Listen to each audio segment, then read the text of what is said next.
फौजी अदालतों को फौरी तौर पर बहाल किया जाए। अदालती फैसले से हमारे जख्मों पर नमक पाशी न की जाए। दहशत गर्दी के खिलाफ जंग में शहीद होने वालों के अहले खाना की प्रेस कॉन्फ्रेंस।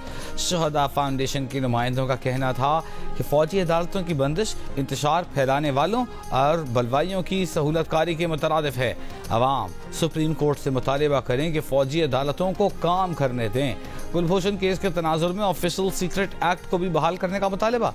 कहा, फौजी अदालतों और ऑफिशियल सीक्रेट एक्ट के खात्मे से मुल्क में दहशत गर्दी की लहर आई। ये एक्ट मुल्क की सलामती का जामिन है।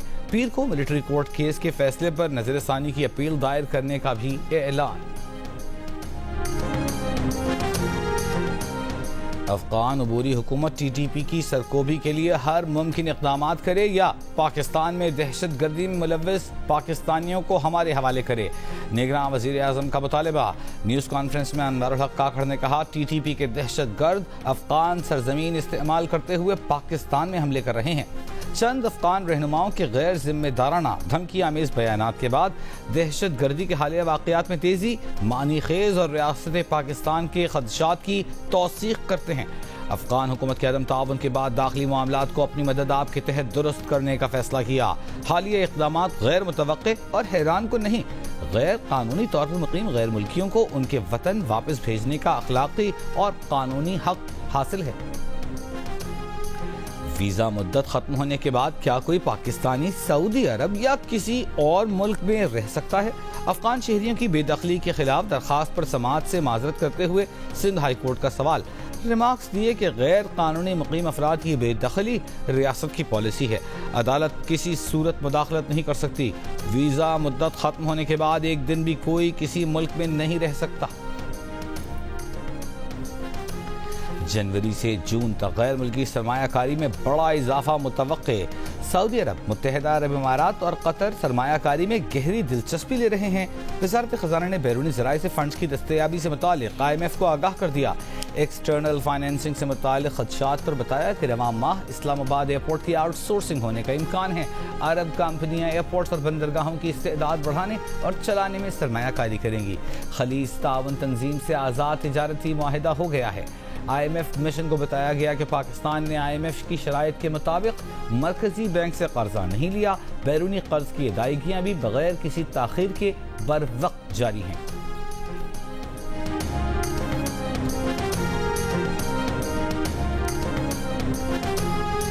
सुप्रीम कोर्ट ने साबिक चीफ जस्टिस साकिब निसार के चेंबर में दिए गए फैसलों और सुप्रीम कोर्ट के ह्यूमन राइट्स सेल को गैर कानूनी करार दे दिया।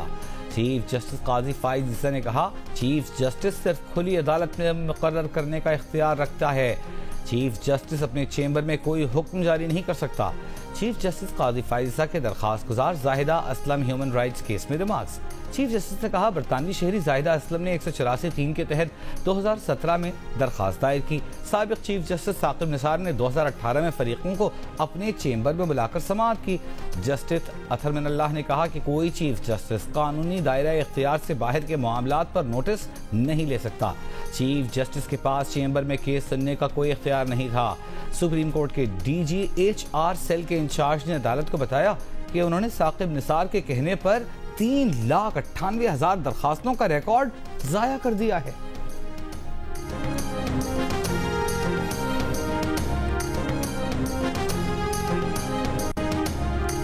सुप्रीम कोर्ट ने साबिक DGISI फैज हमीद के खिलाफ जमीन पर कब्जे की दरखास्त निपटा दी।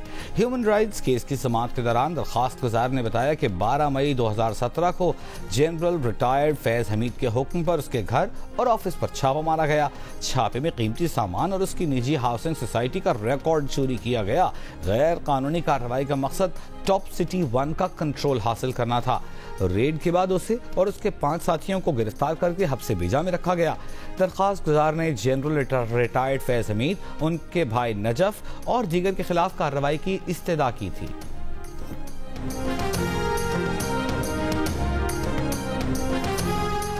चेयरमैन PTI ने साइफर केस में फर्द जुर्म आयद करने की कार्रवाई सुप्रीम कोर्ट में चैलेंज कर दी। इस्लामाबाद हाई कोर्ट का 26 अक्टूबर का हुक्म कल अदम करार देने की इस्तदा।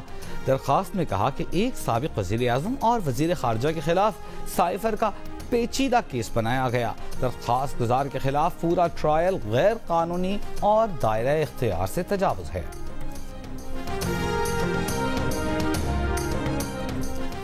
इस्लामाबाद के डिस्ट्रिक्ट एंड सेशन कोर्ट ने फ्रॉड केस में फवाद चौधरी को 14 रोज़ा जुडिशल रिमांड पर जेल भेज दिया।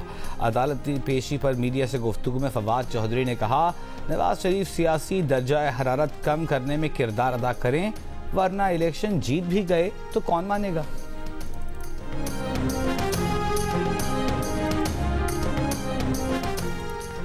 बाबर अवान की सरबराही में तहरीक इंसाफ की कानूनी टीम की chief election commissioner Sikandar Sultan Raja से मुलाकात। पीटीआई के इंट्रा पार्टी इलेक्शन में बेज़ाब्तगियों से मुताल्लिक़ 23 सितंबर को महफूज किया गया फैसला जारी करने का मुतालबा। बैरिस्टर गौहर ने मीडिया से गुफ्तगू में बताया कि उन्होंने party charter of demand election commission को दे दिया है। इलेक्शन कमीशन ने कहा कि बल्ले का निशान पीटीआई का ही होगा, कोई चेयरमैन माइनस नहीं होगा, जो चेयरमैन पीटीआई है वही रहेंगे।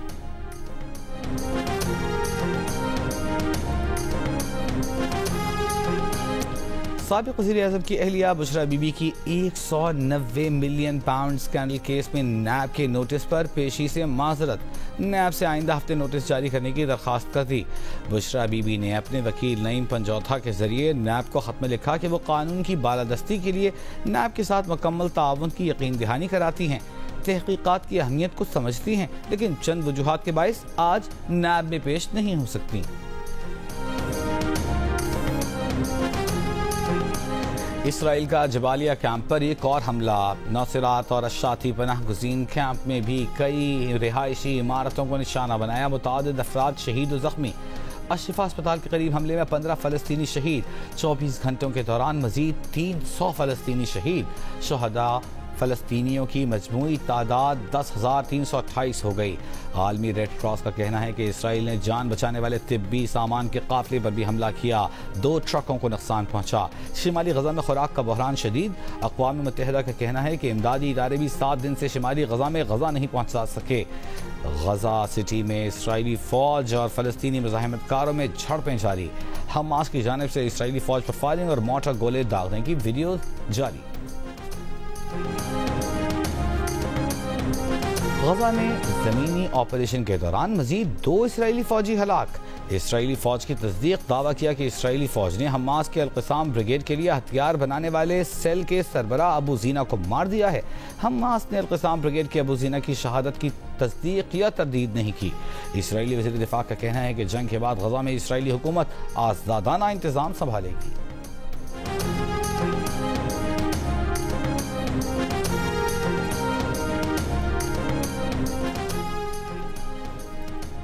मुस्लिम लीग नून ने फ़लस्तीनियों से यकजहती के लिए 11 नवंबर को होने वाला मरकजी जनरल काउंसिल इजलास मुलतवी कर दिया। मरियम औरंगज़ेब का कहना है कि पंजाब में गुज़िश्ता रोज़ स्मॉग की वजह से हेल्थ इमरजेंसी नाफिज हुई है। हुकूमती ज़ाब्तों की पासदारी और आवाम की सेहत को मद्देनजर रखते हुए इजलास मुलतवी किया गया। पाकिस्तान के बड़े शहरों कराची और लाहौर का शुमार दुनिया के आलूदा तरीन शहरों में होने लगा। लाहौर आज फिर दुनिया के आलूदा तरीन शहरों में सरफहरिस्त रहा। कराची का 3रा नंबर। इस मौके पर किसी हद तक काबू पाने के लिए लाहौर, गुजरांवाला, सियालकोट, नारोवाल, हाफिजाबाद, कसूर, ननकाना साहब, शेखोपुरा, कसूर में 10 नवंबर को छुट्टी का नोटिफिकेशन मखसूस असला में दफ़ा 144 नाफिज होगी।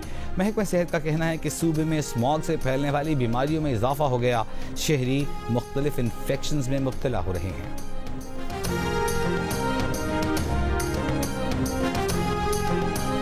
डॉलर के मुकाबले में रुपए की कदर में गिरावट का सिलसिला जारी। इंटरबैंक में कारोबार के अख्तिताम पर 51 पैसे महंगा होकर डॉलर 286 रुपए 90 पैसे पर बंद हुआ।